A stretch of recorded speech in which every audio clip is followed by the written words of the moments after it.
हाय army, आपका स्वागत है मेरे YouTube channel BTS Korean army 311 इन भोजपुरी सॉन्ग। तो आज मैं माई ऑब्सेस माफिया का पार्ट 26 स्टार्ट करूँगी। तो चलिए स्टार्ट करते हैं। पिछले पार्ट में हमने देखा था कि विहान बहुत ज़्यादा परेशान होता है तीकुक को लेकर, और वो अपने पास्ट को याद करता है, जिसमें वो एक छोटी सी बच्ची के पास बैठकर उससे बातें कर रहा है, और वो बहुत ज़्यादा ही क्यूट और प्यारी है। उसके लिप्स के नीचे एक तिल होता है जो कि उसे बहुत ज़्यादा अट्रैक्टिव कर रहा था उस लड़की की तरफ। लेकिन विहान को ये भी पता है कि जेके टाइगर को ज़्यादा अहमियत देती है, उसे कम। उन दोनों का बॉन्ड बचपन से ही मजबूत था, और इस बॉन्ड को लेकर विहान को हमेशा जलन होती है, लेकिन वो कुछ कर भी नहीं सकता है क्योंकि वो सिर्फ गुस्सा दिखा सकता है, और वो ब्लैक डेविल से पंगा ले नहीं सकता है। अगर उसने लेने की कोशिश की तो सारे माफिया उसके खिलाफ हो जाएंगे। इस वजह से वो ज़्यादातर शांत रहने की कोशिश करता है, लेकिन वो अंदर ही अंदर जलता रहता है। और दूसरी तरफ हम लोग देखते हैं ते जेके के पास होता है और उसे बहुत प्यार से देख रहा होता है, और कहता है, और फिर अगले ही पल गुस्से में आके कहता है, विहान ये तुमने अच्छा नहीं किया, तुम्हें इसकी सज़ा ज़रूर मिलेगी। तुमने मेरी बेबी बॉय को इतना दर्द दिया है, अब मैं तुम्हें नहीं छोड़ूंगा। इधर जेके को होश आता है, और वो बड़े ही प्यार से और बहुत ही क्यूट तरीके से ते से कहती है, मैं ठीक हूँ सर, लेकिन क्या मुझे अपनी दोस्त युंगी से बात करने के लिए इजाज़त मिल सकती है? मुझे फ़ोन चाहिए। तो ते कहता है, तुम्हारे बगल में ही है, क्योंकि तुम्हारा फ़ोन तो तुम्हारे पास नहीं है ना।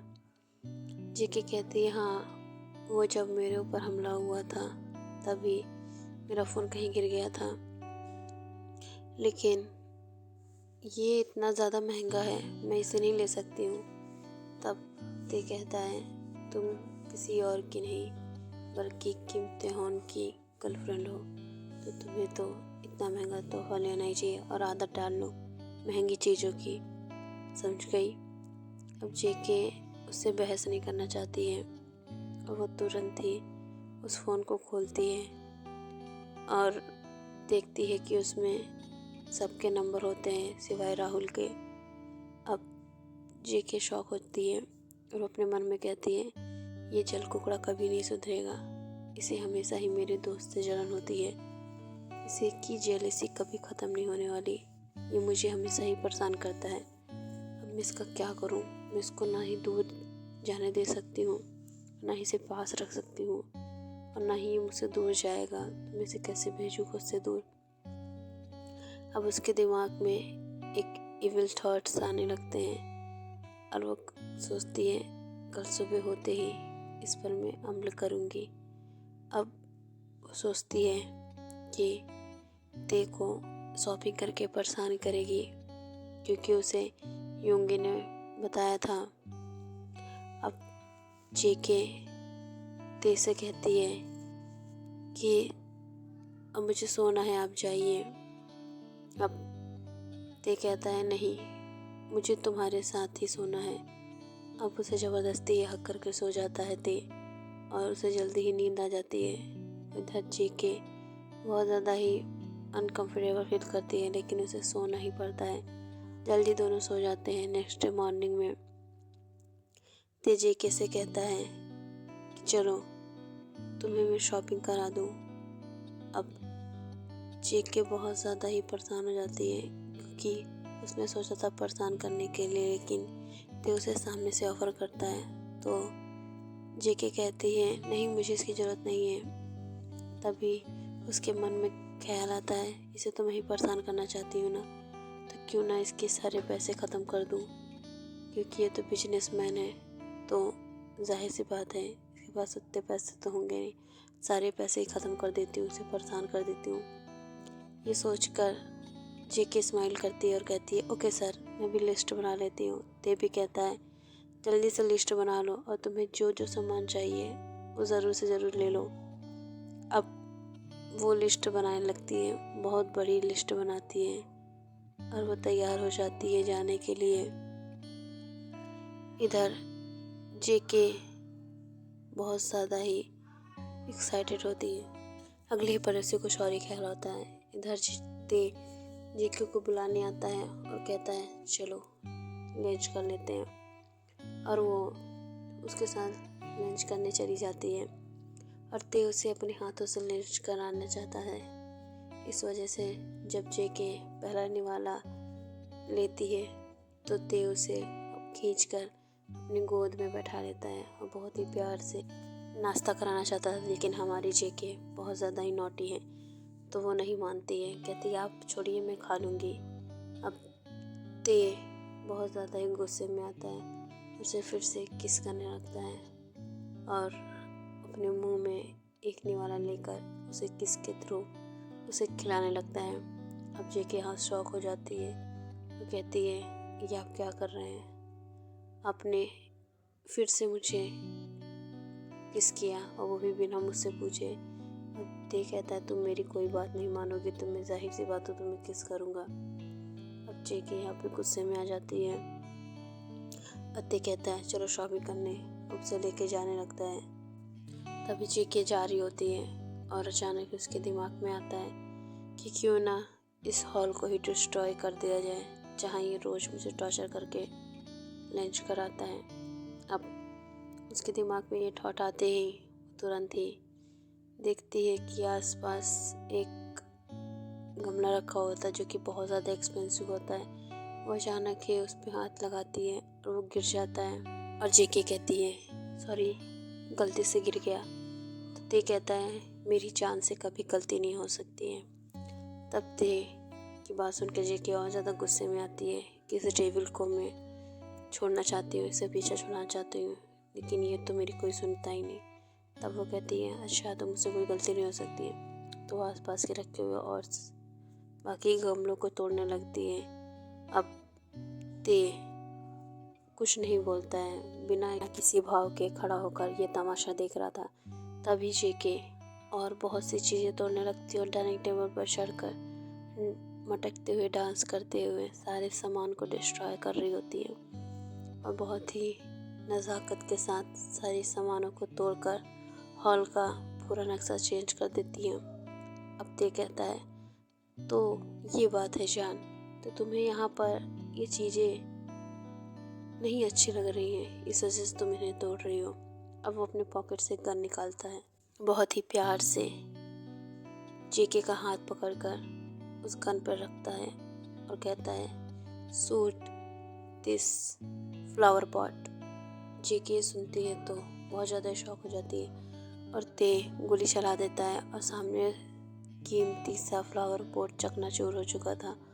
अब वो ऐसे ही झूमर पे भी गोली मारता है और करोड़ों का झूमर नीचे गिर जाता है। जेके जब सारी चीज़ों को तोड़ रही होती है तभी जो पास में गार्ड होता है वो कहता है कि इतना महंगा, और वो सबका हिसाब लगाता है कि 8 करोड़ के फ्लावर पॉट और 80 करोड़ का झूमर। अब गार्ड कहता है कि अब इसे सर नहीं छोड़ेंगे, इसने अपनी मौत को ही दावत दे दिया है और बहुत ही ज़्यादा ही बुरा कर रही है।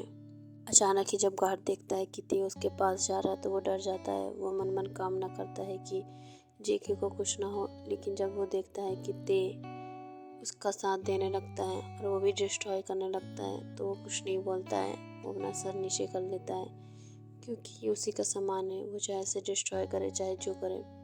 अब ते से जेके कहती है अब मुझे छोड़िए, लेकिन ते कहता है जान मुझे पता है तुम इस हॉल का नक्शा चेंज करना चाहती हो तो तुम इसे कर सकती हो, तुम अपनी पसंद की चीज़ें यहाँ पर रख सकती हो, इसलिए मैंने सब चीज़ों को डिस्ट्रॉय कर दिया। तो ये सब बहुत ही प्यार से और बहुत ही पोलाइटली बोल रहा था, जिससे जेके बहुत ज़्यादा ही डर गई थी क्योंकि गन के साउंड से उसे बहुत ज़्यादा डर लग रहा था लेकिन ते रुकता नहीं है और पूरा हॉल डिस्ट्रॉय कर देता है। अब जब पूरा हॉल ही तहस नहस हो जाता है तब ते जेके से कहता है अब चले जान। तो जेके डर के मारे फिर बेहोश हो जाती है। अब ते उसे गोद में लेकर वापस रूम में लेकर जाता है और मन में कहता है ये सब करना ज़रूरी था, तुम्हारे अंदर डर होना ज़रूरी है कि तुम मुझे छोड़कर नहीं जा सकती हो। तुमने मेरा गुस्सा भी नहीं देखा है। मैं नहीं चाहता कि तुम उस राक्षस को देखो जिसे मैं तुम्हें दिखाना नहीं चाहता हूँ। लेकिन जेके की तरफ देखते उसके फेस पर फिर स्माइल आ जाती है और बहुत ही प्यार से कहता है तुम बहुत नॉटी हो ना, तो मैं तुमसे ज़्यादा हूँ। और उसे फिर से प्यार से किस करके उसे सोने देता है और वहाँ से ऑफिस चला जाता है। इधर जेके जब उठती है तब तुरंत ही युंगी को कॉल लगाती है, उसे सारी बात बताती है। तो युंगी उससे कहती है कि तुम मुझे आकर मॉल में मिल, मैं तेरे साथ कुछ ज़रूरी बात करूँगी। जेके था सोचती है कि अब राक्षस को कैसे मनाएगी और वो युंगी से कहती है ओके ठीक है, मैं कोशिश करती हूँ उस राक्षस को मनाने की। जब जेके बेहोश हो गई थी तो उसके पास युंगी भी उसको देखने आई थी और ते को बहुत कुछ सुना कर गई थी। और ते युंगी से सिर्फ इतना ही कहता है कि अगर तुम आज जिंदा हो तो सिर्फ जेके की वजह से, इस वजह से मुझे ज़्यादा सुनाने की ज़रूरत नहीं है। अगर मैं अपने पे आ गया तो तुम यहाँ खड़ी दिखोगी नहीं। अब ये सब सुनकर युंगी भी शॉक हो जाती है क्योंकि वो ते की आँखों में जेके के लिए प्यार साफ साफ देख पा रही थी। अब बहुत ही ज़्यादा ही प्यार था उन आँखों में। ये महसूस करते ही वहाँ से चली जाती है और उसको छोड़ने युनजुन जाता है क्योंकि युनजुन भी जेके के लिए बहुत ज़्यादा परेशान था, इस वजह से वो भी आया हुआ था। और यहाँ पर जेके बहुत ज़्यादा ही प्यार से लेटी होती है। ये सब जेके सोच रही होती है क्योंकि ते ने उसे सारी बातें बता दी थी, क्योंकि वो जेके से कुछ भी नहीं छिपाना चाहता है। लेकिन उसने एक बात अभी भी छुपा के रखी थी, वो भी उसकी ब्लैक डेविल होने की। और वो बहुत ज़्यादा ही जेके से प्यार करता है तो उसे बिल्कुल भी दर्द में नहीं देख सकता है, इस वजह से वो खुद को बहुत ज़्यादा कंट्रोल करता है। इधर जेके भी बहुत ज़्यादा ही परेशान थी क्योंकि वो ते से पीछा छुड़ाना चाहती है, तो इस वजह से वो युंगी की बात मान लेती है और युंगी उसके साथ जाने को कहती है। तो वो सोचती है अब कैसे मनाऊंगी, लेकिन वो मन में कहती है शायद राक्षस मान जाए। तो इस वजह को सोचकर वो अंदर से एक छोटी सी स्माइल देती है। ओके बाय यार, इस पार्ट को मैं एंड करती हूँ, नेक्स्ट पार्ट के लिए इंतज़ार कीजिएगा। और स्टोरी अच्छी लग रही है तो कमेंट ज़रूर करिएगा और हैप्पी दीपावली बड़ी वाली। ओके बाय यार मिस।